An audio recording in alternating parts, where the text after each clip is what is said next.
औज़ुबिल्लाहि मिनश्शैतानिर्रजीम। बिस्मिल्लाहिर्रहमानिर्रहीम। देखकर मेरे जुनून को नाज़ फरमाते हुए, देखकर मेरे जुनून को नाज़ फरमाते हुए मौत शर्माती है मेरे सामने आते हुए। फिर उठूंगा अबर की मानन, बल खाता हुआ, घूमता फिरता, गरजता गूंजता गाता हुआ, वलवलों से बर्फ की मानन लहराता हुआ, मौत के साए में रहकर मौत पर छाया हुआ, मौत के साए में रहकर मौत पर छाया हुआ।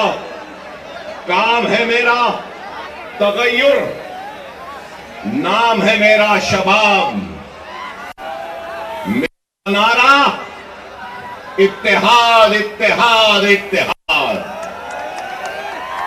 ये जोश मलियाबादी के गजल के अशार हैं और जोशात से माफी मांगता हूं कि इसमें मैंने कुछ तरमीम की है। और तरमीम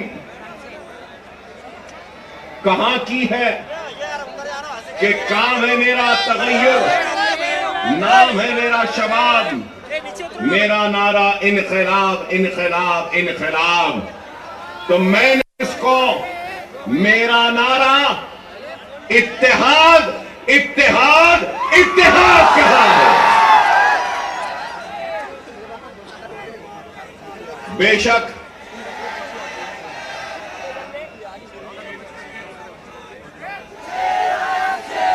माफ करना, मुझे यह नारा पसंद नहीं।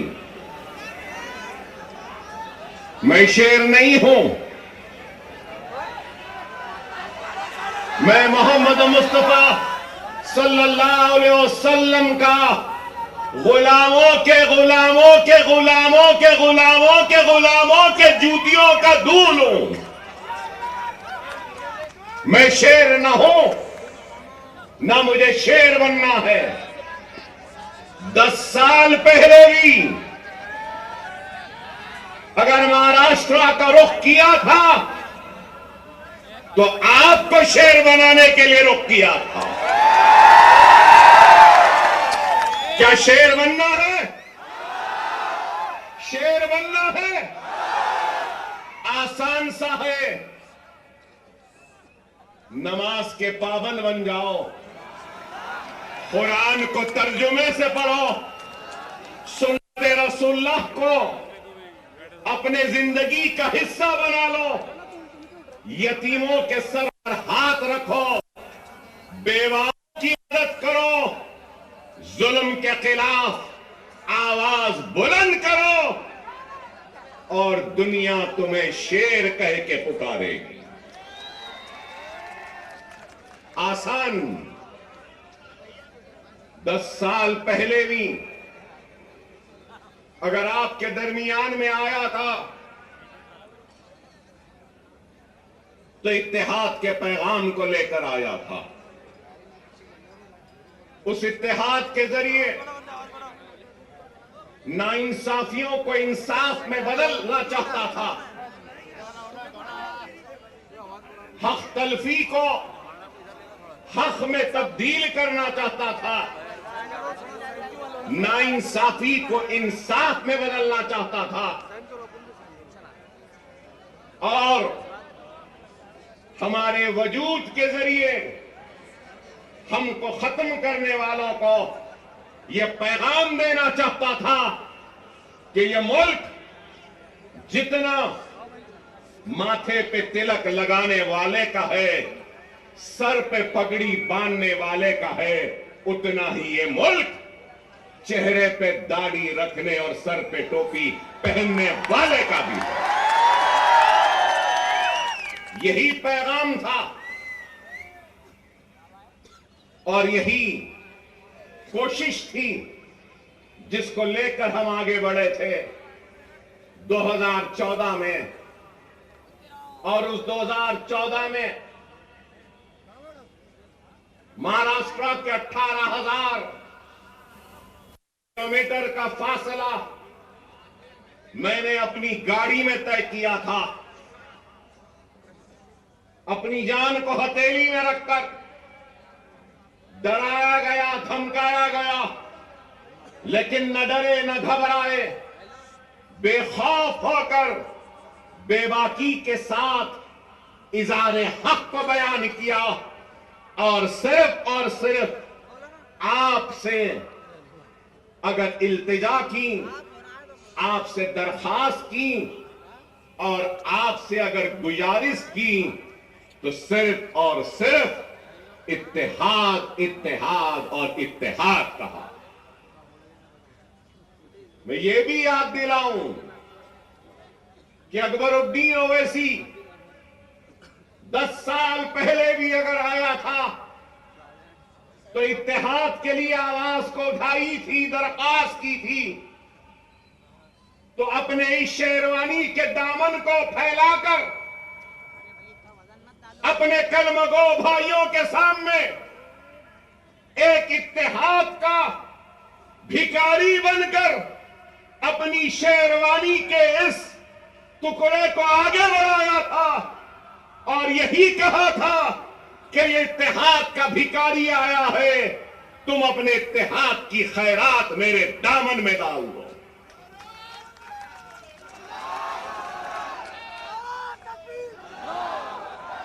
अल्लाह उसके रसूल की कसम, अकबरुद्दीन ओवैसी को अल्लाह ने इज्जत दी, शोहरत दी, नाम दिया, सब कुछ दिया, लेकिन एक बात कहूंगा, मजलिस इत्तेहादुल मुस्लिमीन के सबसे छोटे और सबसे आखिर का अगर कोई लीडर है तो अकबरुद्दीन ओवैसी है।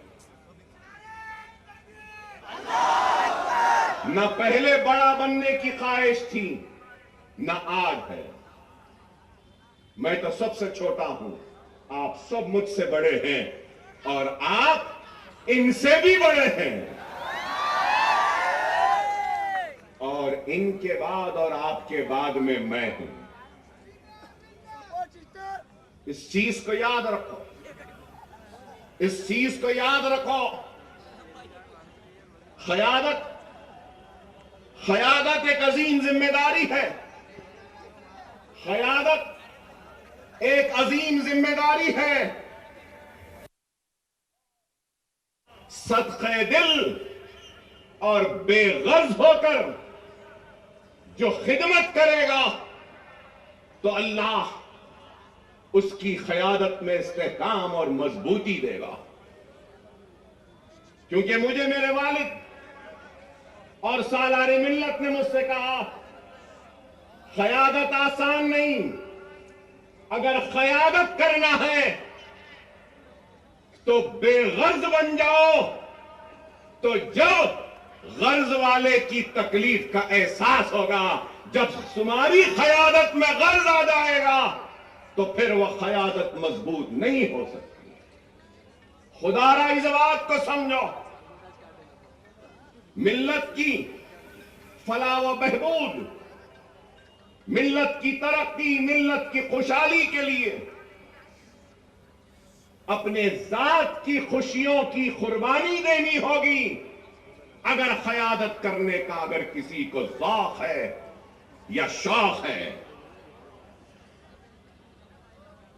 बगैर किसी लालच, बगैर किसी मफाद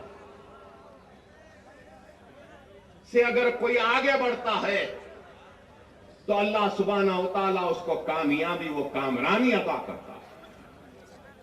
अगर आज मैं यहां खड़ा हूं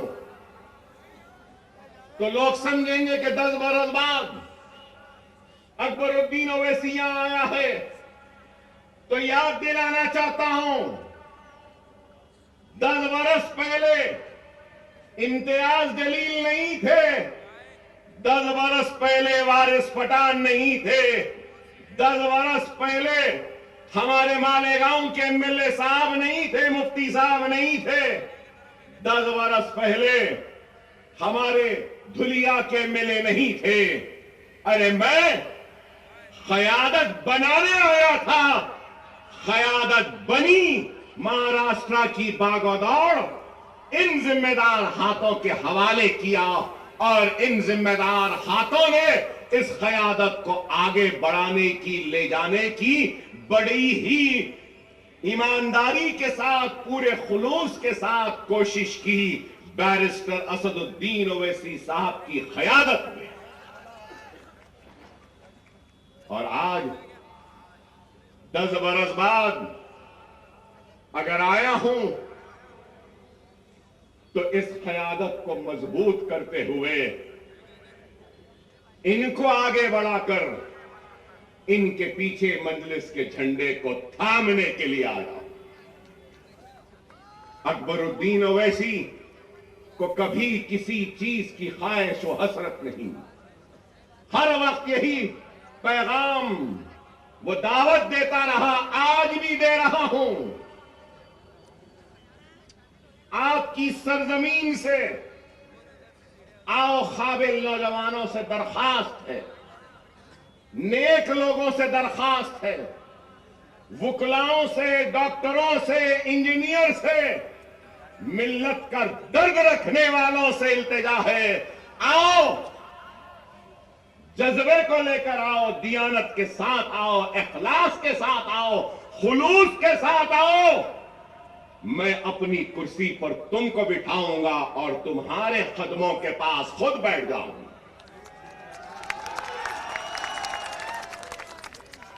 जमाती जिंदगी में शख्सियतों की अहमियत नहीं होती, याद रखो। शख्सियतें आती रहेंगी, जाती रहेंगी, जमात कायम व दायम रहेगी। जमात की अहमियत है, अकबरुद्दीन ओवैसी की भी अहमियत नहीं है, जमात की अहमियत है और ये इत्तेहाद की अहमियत है। अगर ये इत्तेहाद है, जमात है, तो यकीन मानो हम शेर हैं। अगर ये इत्तेहाद नहीं, जमात नहीं, तो फिर कुछ भी नहीं। खुदारा समझो, आज इंतखाबात का वक्त है। इंतखाबी मैदान में कई जमातें हैं, हजारों जमातें मैं कहूंगा, और शायद मैं गलत न हो तो विड्रॉल के बाद करीब 4000 से जायद उम्मीदवार अपनी किस्मत आजमा रहे हैं। 4000 से जायद बेशुमार जमातें। 10 साल पहले बीजेपी थी, शिवसेना थी और राष्ट्रवादी कांग्रेस थी, कहीं पर समाजवादी पार्टी भी थी। लेकिन आज कांग्रेस है, 2 एनसीपी है, पवार एनसीपी, शरद पवार, अजित पवार एनसीपी, 2 शिवसेना है, शिंदे सेना, ठाकरे सेना।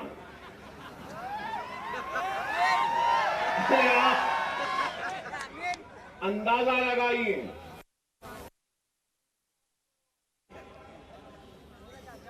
मेरा एक ही सवाल है, हिंदुत्व पे अमल करने वाली जमातें शिवसेना, भारतीय जनता पार्टी, सही है ना? हिंदुत्व। अब हिंदुत्व की आइडियोलॉजी पे कायम रहने वाली शिवसेना के 2 टुकड़े हो गए 2 टुकड़े। आइडियोलॉजी तो दोनों की है एक ही। अब सवाल यह है कि कांग्रेस ने उद्धव ठाकरे से इत्तेहाद किया, पवार ने उद्धव ठाकरे से इत्तेहाद किया और एक 3 पार्टियों का एक गुट बना। तो मैं ये पूछना चाहता हूं, उद्धव ठाकरे जी, क्या आप हिंदुत्व का सबक राहुल और प्रियंका गांधी को पढ़ाने में कामयाब हो गए या नहीं हुए? मेरा सवाल है, राहुल और प्रियंका, क्या आप कांग्रेस के सेकुलरिज्म का सबक पढ़ाने में उद्धव ठाकरे को कामयाब हुए? मेरा सवाल है।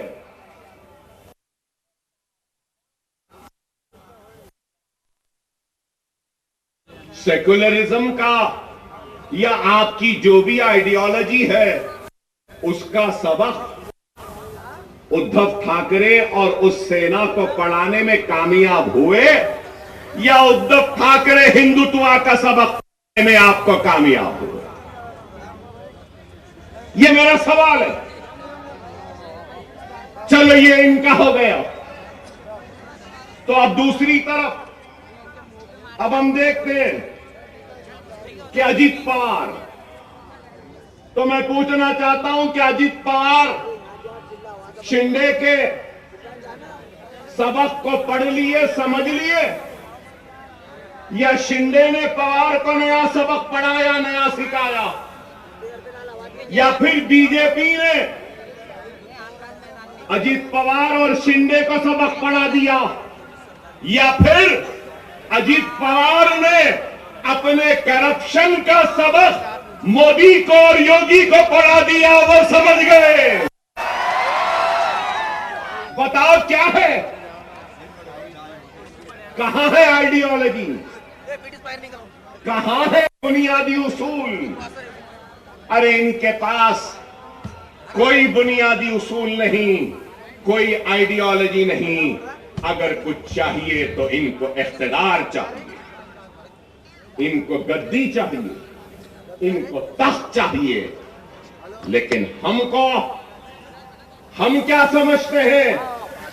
जो लोग ये समझ रहे हैं कि मजलिस इत्तेहादुल मुस्लिमीन वो इम्तियाज दलील औरंगाबाद से नाम हो गए और वो कामयाब हो गए, तो उन अहमकों को, उन नादानों को, उन नासमझों को ये कहना चाहता हूं, मजलिस इत्तेहादुल मुस्लिमीन वो है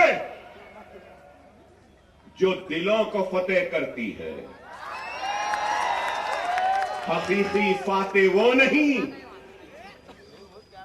जो जीते और जमीन को फतेह कर ले। हकीकी फातेह वो होता है जो दिलों को जीतता है और दिलों को फतेह करता है। हमारा काम दिलों को जीतना है, दिलों को फतेह करना। हमारा काम इख्तिदार के कुर्सियों पर बैठकर मजे लूटना नहीं है। हम सच्चे दिल से, सच्चे दिल से अवाम की तर्जुमानी करते हैं, उनके मसाइल को उठाते हैं, चाहे ऐवान पार्लियामेंट हो या ऐवान असेंबली हो। मजलिस इत्तेहादुल मुस्लिमीन मसाइल को उठा रही है। मजलिस इत्तेहादुल मुस्लिमीन बेशक मुसलमानों की आवाज बनती है, मुसलमानों के मसाइल को उठाती है, लेकिन उसके साथ हर मजलूम की आवाज भी बनती है, दलितों की भी आवाज बनती है, तो हर किसी की आवाज बनती है। बैकवर्ड क्लास की बनती है, ओबीसी की बनती है, तो हर समाज की आवाज बनती है। बेशक अकबरुद्दीन ओवैसी मुसलमान है, मोहम्मद रसूलुल्लाह कलमा पढ़ने वाला मुसलमान हूं। मुझे नाज है मुसलमान होने पर, तो मुझे फख्र है हिंदुस्तानी होने पर। मैं फख्र से कहता हूं कि मैं हिंदुस्तान में हम हर एक के मसाइल उठाते हैं। यहां पे बैठे हमारे दलित समाज के लोग, दूसरे समाज के लोग हैं, बैकवर्ड क्लासेस के, मुसलमान भी, हर कोई है। मैं यही बात कहना चाहता हूं, हां, मुसलमान की आवाज बनकर हम मुसलमान के मसाइल को उठाते हैं। मैं उठाता हूं, मुझे शर्मिंदगी नहीं है इस बात का इकरार करते हुए कि मुसलमान हूं, मुसलमानों की आवाज बनता हूं, मुसलमान की तकलीफ को बयान करता हूं, मुसलमान की हक तलफी पे लड़ता हूं, मुसलमान की हक की लड़ाई लड़ता हूं और नाइंसाफी पर आवाज को बुलंद करता हूं। इसलिए कि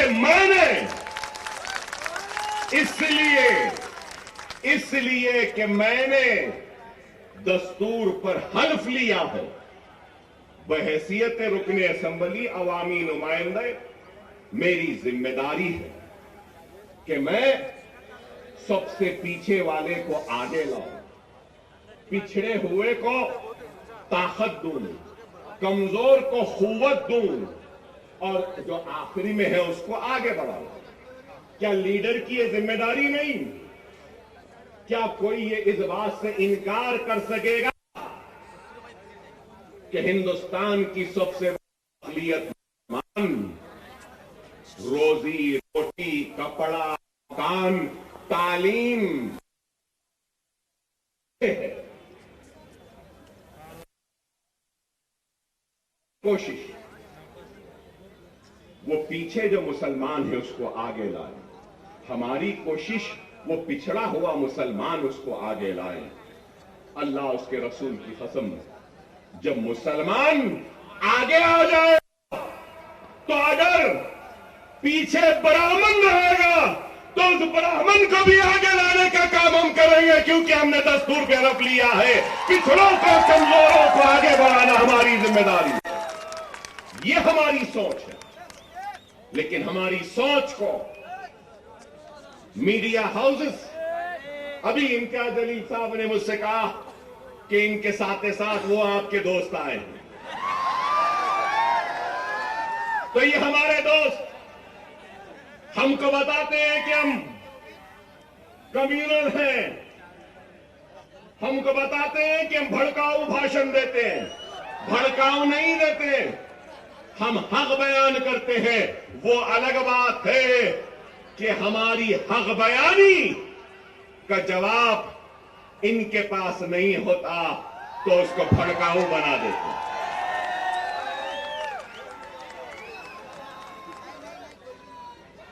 आज ही मैंने किसी न्यूज चैनल में देखा जिसमें योगी आदित्यनाथ ने अपनी तकरीर में कहा कि बटोगे तो कटोगे।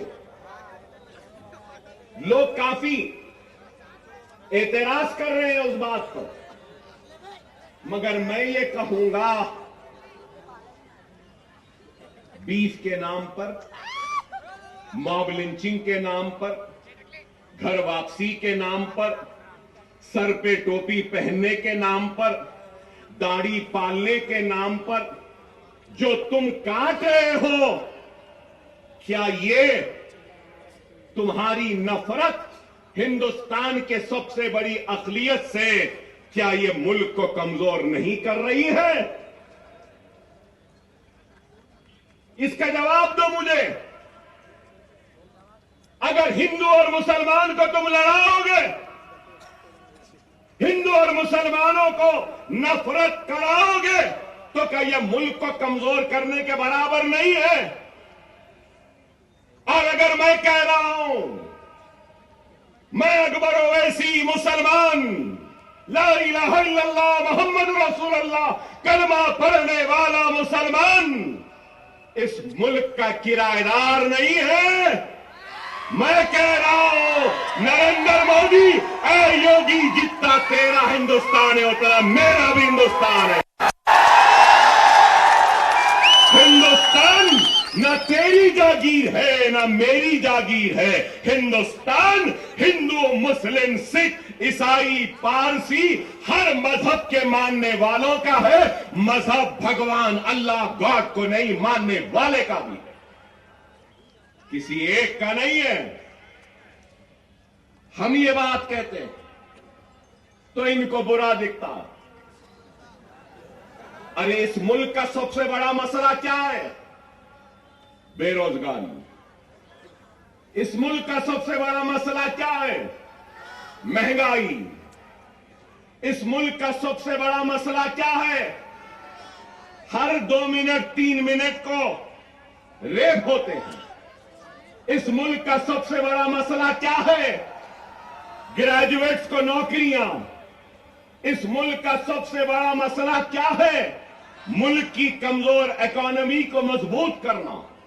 इस मुल्क का सबसे बड़ा मसला क्या है? पेट्रोल डीजल गैस की बढ़ती हुई कीमतों को नीचे लाना। इस मुल्क का सबसे बड़ा मसला क्या है?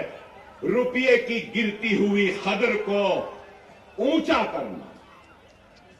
आप बताओ, क्या बेरोजगारी को दूर करने कुछ हो रहा है? महंगाई को दूर करने कुछ हो रहा है? क्या बेघर लोगों को घर देने के लिए कुछ हो रहा है? कुछ नहीं हो रहा है। सिर्फ इस मुल्क को मजहब के नाम पर बांटने की बात कर रहे हैं। योगी की तकरीर को मैंने सुना, बटोगे तो कटोगे कहा, उसके बाद कहा कि जात पात की सियासत। अरे जात पात की सियासत बोलने वाले, तू ये क्यों नहीं कहता कि मजहब की सियासत नहीं करनी चाहिए? ये बात क्यों नहीं कहते?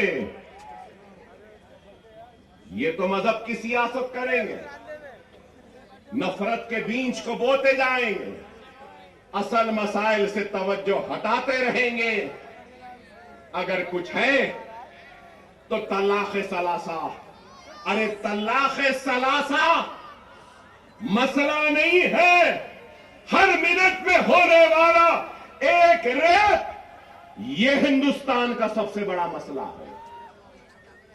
एक औरत रात के अंधेरे में घूम नहीं सकती, खेतों में उसकी इज्जत और इस्मत को लुटेरे लूट रहे हैं, यह मसला है। अरे इस पे बात करो, इस पे कुछ करो। नहीं, मुसलमान ऐसा, मुसलमान के इतने बीवी, मुसलमान ऐसा करा, मुसलमान वैसा करा। अरे आप बताओ, तलाक सलासा हो गया, CAA NRC, CAA NRC. Parliament में थे इम्तियाज जलील साहब, हर मसले पर।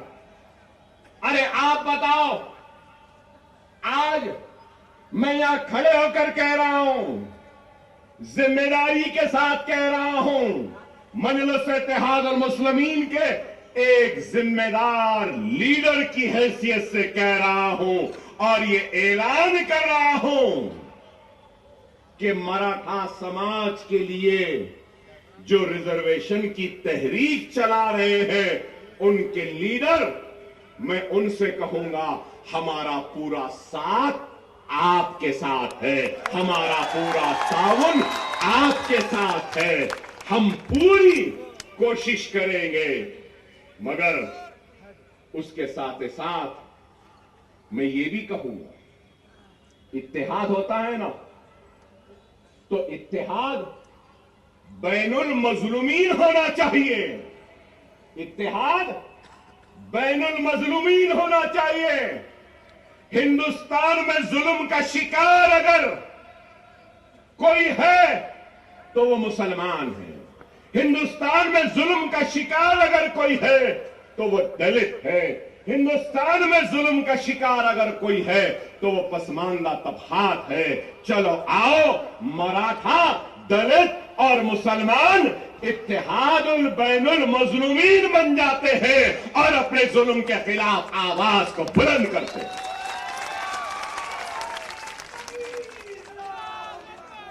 मगर मेरी बात खत्म नहीं हुई। मैं हमारे मराठा समाज के बड़े लीडर जो एहतजाज कर रहे हैं, भूख हड़ताल में बैठे हैं, उनसे कहना चाहता हूं, सिर्फ जरंगे पाटिल साहब से सिर्फ मराठा समाज पिछड़ा हुआ नहीं है, पूरा मराठवाड़ा भी पिछड़ा हुआ है। क्या मराठवाड़ा पिछड़ा हुआ नहीं है? क्या मराठवाड़ा का हिस्सा पूरा सबसे पीछे नहीं है? महाराष्ट्र के 3 हिस्से, एक हिस्सा है मुंबई, पूना, ये सारी चीजों का, दूसरा हिस्सा है विदर्भ का, तीसरा हिस्सा है मराठवाड़े का। इन तीनों हिस्सों में सबसे पिछड़ा, सबसे पीछे कौन है? मराठवाड़ा है।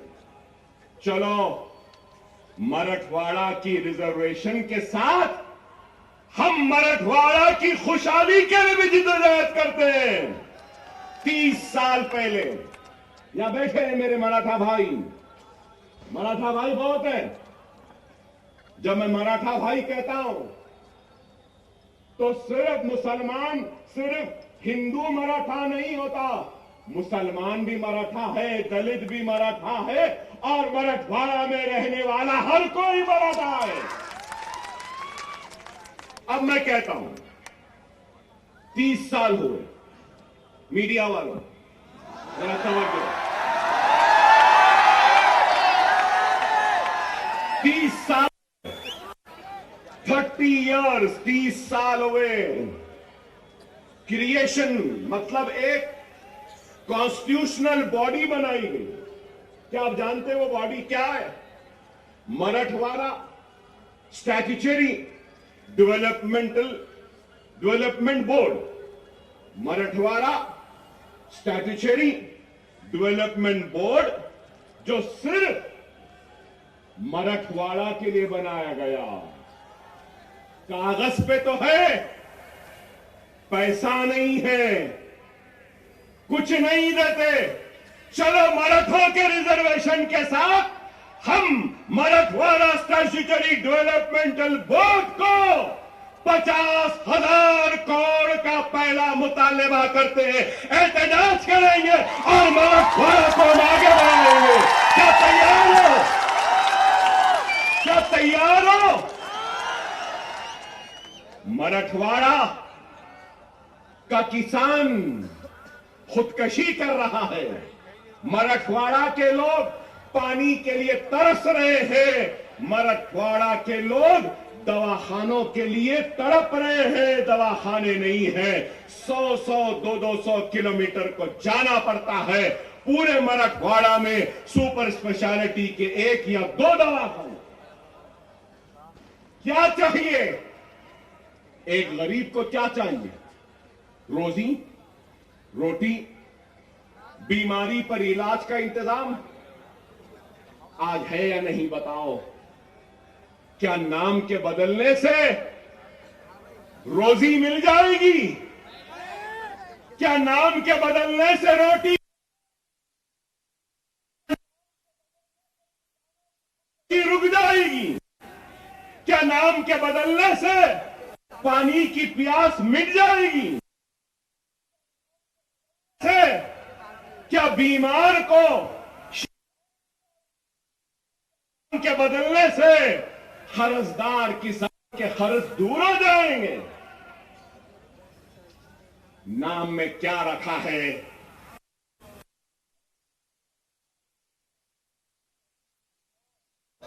ऐ बेईमानों, काम क्या ये गलत है? नीति आयोग की रिपोर्ट उठाकर देख लीजिए मीडिया वालों। काबिल है, मुझसे काबिल, मुझसे पढ़े लिखे, मुझसे समझदार, मुझसे दूरअंदेश, मुझसे ज्यादा सोच फिक्र करने वाले और मैं तो खुला कह रहा हूं, मोदी और योगी का मैं तो दुश्मन हूं, शायद आप उनके दोस्त हैं। बताओ उनको, जाकर बोलो। नीति आयोग क्या कह रहा है? नीति आयोग की लेटेस्ट रिपोर्ट कह रही है, मेरे मराठा भाइयों, कि सबसे पिछड़ा हुआ जीएसडीपी कम है, रोजाना की कमाई, पानी नहीं मिल रहा है, बीमारी के लिए तड़प रहे हैं। नीति आयोग कह रहा है कि वो मराठवाड़ा का रीजन है। मैं इम्तियाज जमील साहब से भी कहूंगा, सीमांचल की तरक्की के लिए मजलिस लड़ रही है। आप पार्लियामेंट में थे तो आप भी लड़े, अब आप आओ, मैं भी आपके साथ हूं। हम मराठवाड़ा की खुशहाली व तरक्की करेंगे, मराठों का साथ में लेंगे, मुसलमानों को लेंगे, हिंदुओं को लेंगे, मराठों को लेंगे, दलितों को लेंगे, एससीओ को लेंगे, एसटी को लेंगे, सबको लेंगे और मराठों और मराठवाड़ा के लिए हम लड़ेंगे। क्या मेरी बात से आप राजी हैं? राजी हैं? मेरी बात सही है? सही है? तो नारे तकबीर, नारे तकबीर, नारे तकबीर। मराठा चीफ मिनिस्टर नहीं चाहिए, मराठवाड़ा में पानी चाहिए। मराठा मिनिस्टर नहीं चाहिए, क्या चाहिए? मराठा वो क्या कहते हैं, guardian minister. Maratha guardian minister नहीं चाहिए। मराठों और मराठवाड़ा को उसका हक चाहिए। ये हम चाहते हैं, ये हमारी सोच है, ये हमारी फिक्र है। मैंने आपसे पहले भी कहा कि क्या उद्धव ठाकरे अपना सबक पढ़ाने में कामयाब हो गए या नेहरू गांधी खानदान अपना सबक पढ़ाने में कामयाब हो गए? मेरी इस बात को याद रख लो, अपने वोट की अहमियत को समझो। यहां मौजूद सारे लोगों से कहूंगा कि जमहूरियत के जश्न, ये इलेक्शन में तुम्हारी सबसे बड़ी अगर कोई ताकत है तो याद रखो, वो तुम्हारा वोट है। वोट का सही इस्तेमाल करो। अगर वोट का गलत इस्तेमाल करोगे तो नहीं मालूम कौन तुम्हारे वोट को ले जाकर हिंदुत्व के दामन में, उनके कदमों में डाल देगा। क्या गारंटी है? पूरी गारंटियों का दौर चल रहा है। हमारे पास भी 6 गारंटी आई, कर्नाटक में भी गारंटी आई, हरियाणा में भी गारंटी आई। मिस्टर मोदी ने कहा कि मोदी की गारंटी, वाह वाह, ठीक है भाई, वहां भी गारंटी, यहां भी गारंटी, इनकी भी गारंटी, उनकी भी गारंटी, चाय वाले की भी गारंटी। गारंटी तो है। लेकिन ये गारंटी है ना, मैं ये यहां मौजूद ये लोगों का सवाल है, क्या शरद पवार गारंटी देंगे कि इलेक्शन के बाद आप मोदी के साथ नहीं जाएंगे? देंगे?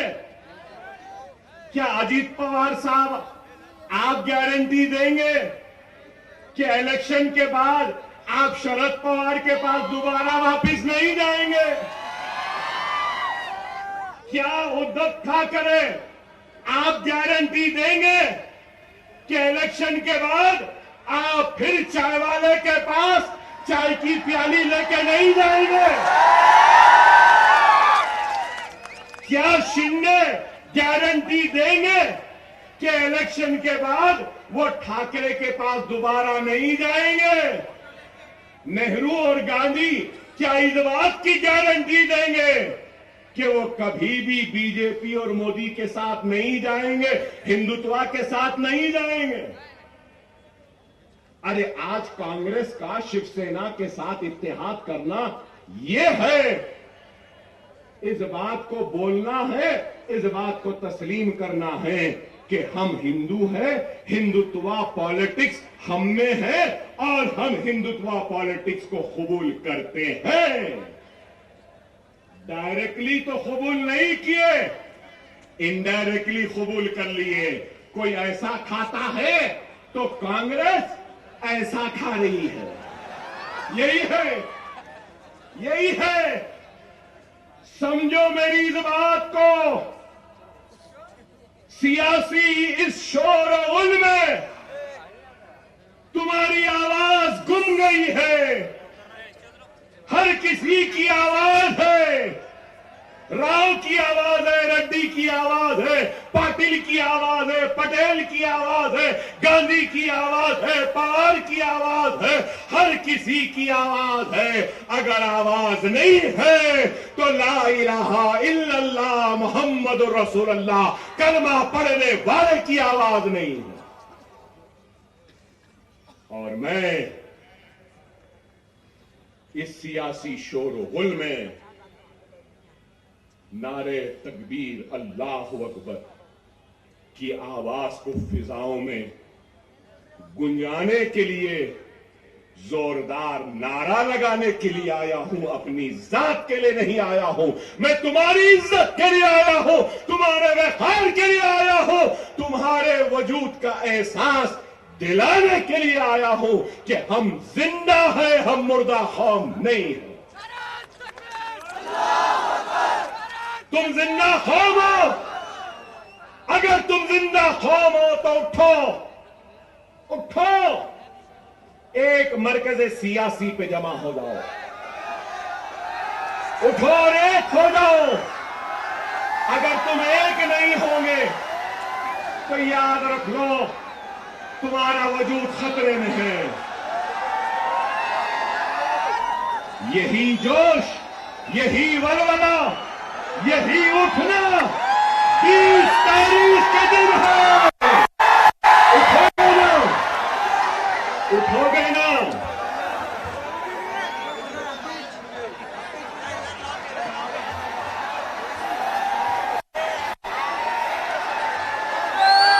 नाइन 45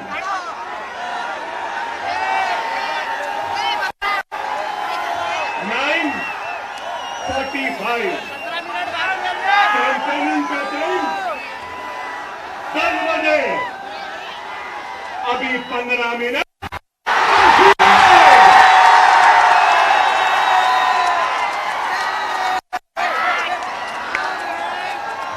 अरे भाई 15 मिनट बाकी है, सबर करिए।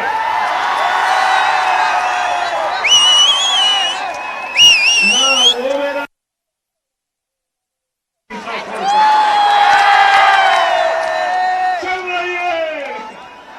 मगर क्या गूंज है। नारे तकबीर, नारे तकबीर, नारे तकबीर। अल्हम्दुलिल्लाह, अल्हम्दुलिल्लाह। खुदारा मेरी बात को समझो। वक्त नाजुक है। हमारा सबसे अव्वलीन फरीदा क्या है? क्या है? महाराष्ट्र में बीजेपी और शिंदे सेना और अजित पवार के हुकूमत को शिकस्त देना, हराना है।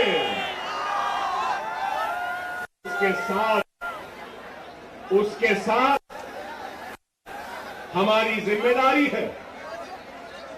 जहां जहां हमारे नुमाइंदे हैं, हमको अपने नुमाइंदों को भी कामयाब करना।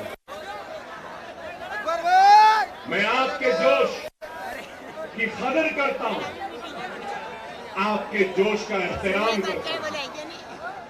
याद रखो, वो हम जिसके पास सिर्फ जोश है और होश नहीं, तो वो कौम कामयाब नहीं होती। वही कौम कामयाब होती है जिस कौम के पास जोश भी होता है और होश भी होता है। थोड़ी देर सुन ले, अपनी बात को खत्म करूंगा। 12 मिनट है।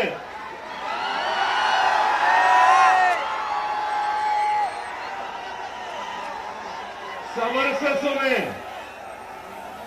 वक्त नाजुक है।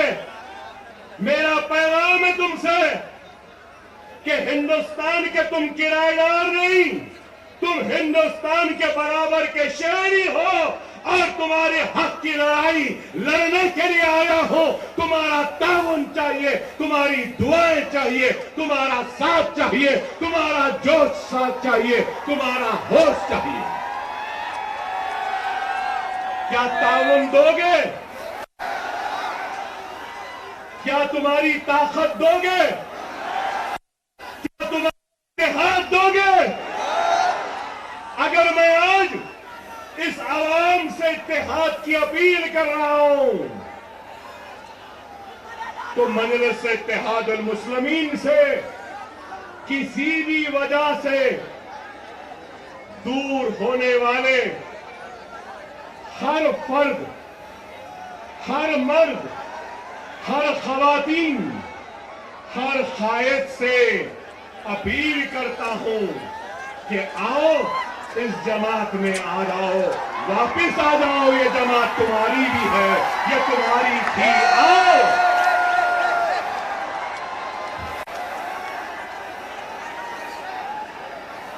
हर वो शख्स, हर वो मजलिस का चाहने वाला किसी वजह से नाराज है, किसी वजह से दूर है, तो अकबरुद्दीन अवैसी यहां खड़े होकर अपनी जमात और अपने कायदीन की तरफ से मैं माफी चाहता हूं, मगर ये कहना चाहता हूं कि खुदा अपनी जात के लिए, अपने खुद के नफ्स के लिए जमात को कमजोर न करो।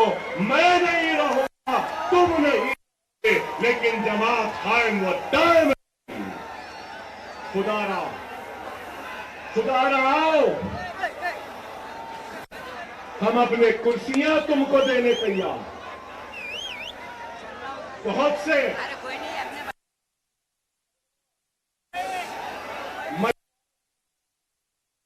वकीला, डॉक्टर्स, इंजीनियर, रोजमर्रा की मजदूरी करने वाला एक मजदूर, कोई भी मेरा भाई,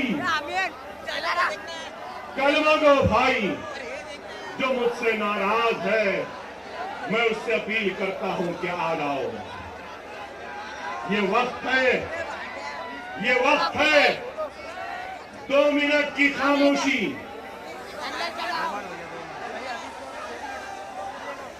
2 मिनट की खामोशी। मेरी बात को सुन लो।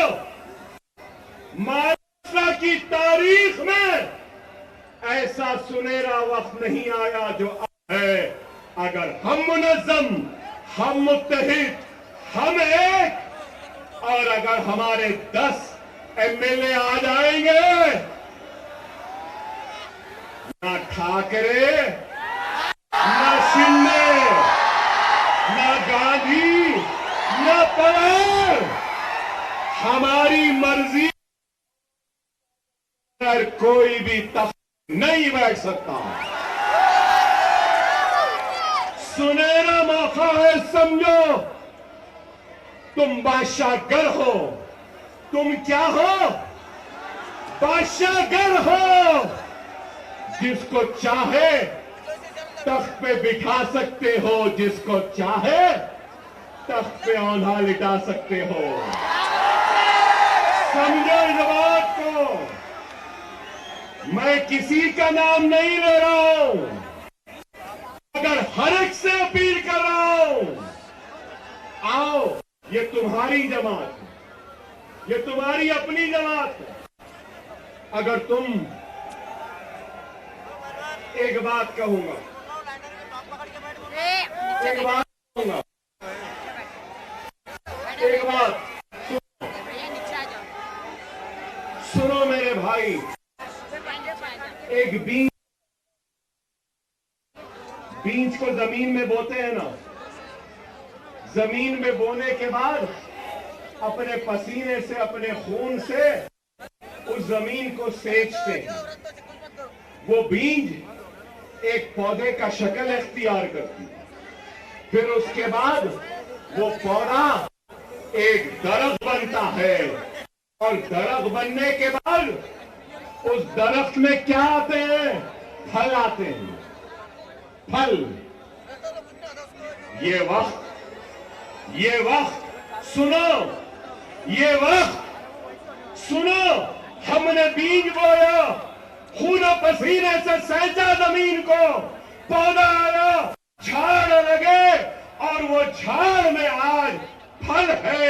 ये फल खाने का वक्त है, फलदार दरख्त को काटने का वक्त नहीं है। खुदा इस बात को समझो। मेरे उलमा ये बात को समझिए, मेरे मशाइख इस बात को समझिए, मेरे डॉक्टर साहिबीन इस बात को समझिए, मेरे वकला साहिबीन समझिए, मेरे गरीब मुसलमान भाइयों इस बात को समझो। ये फल खाने का वक्त है, फलदार दरख्त को काटने का वक्त नहीं है। खुदारा एक हो जाओ।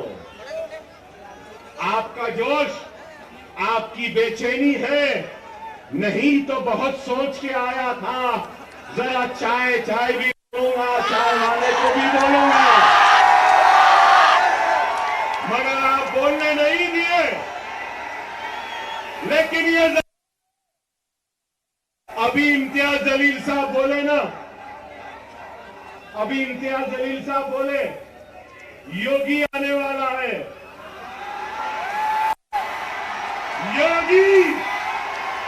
योगी तेरे आने के बाद अकबर भी आने वाला है। मोदी तेरे आने के बाद अकबर भी।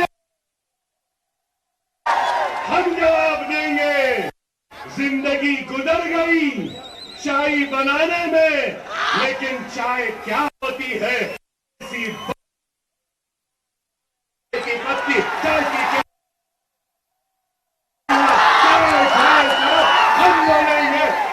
तारीख को पतंग रहेगी।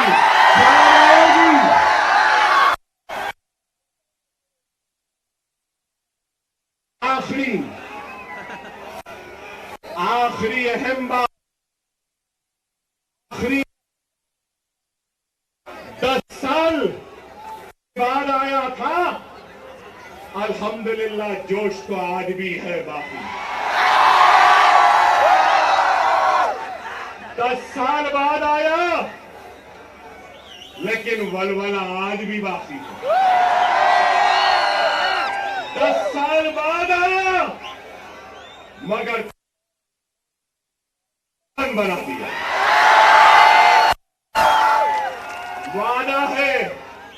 वादा है महाराष्ट्र की सियासत में इम्तियाज जलील और दूसरों के साथ अकबरुद्दीन ओवैसी भी अब खाने से खाना मिलाकर खड़ा रहेगा।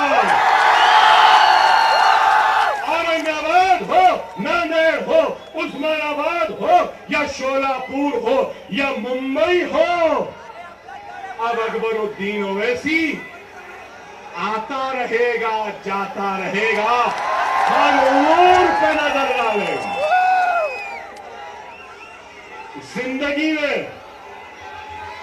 जिंदगी में मैंने कभी भी वोट नहीं मांगा। मैं